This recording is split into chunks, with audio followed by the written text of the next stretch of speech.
Welcome to Pindar Poetry. We hope you learned something new. You start by entering the Carno cave immediately with momentum. Move in while your mount is fresh.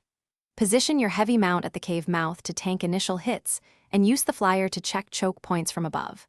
Once done, clear small predators first to avoid being swarmed, and make sure to keep one player on scout duty to mark ambushes. You want to conserve mount stamina. Rotate riders so your primary tank doesn't stall and you keep forward pressure. Once inside, you transition to controlled clearing. Use choke points to funnel carnosaurs and prevent 360-degree attacks.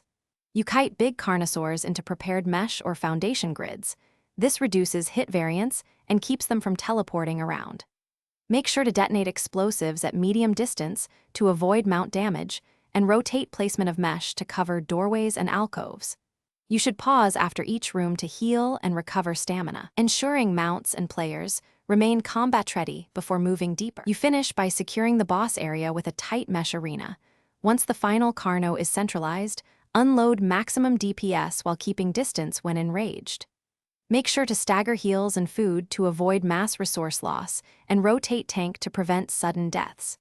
If something goes wrong, like mounts dying, retreat immediately with your flyer, regroup, and resupply. Do not rush back in. This controlled restart prevents cascading failures and lets you reapply the mesh strategy cleanly for success.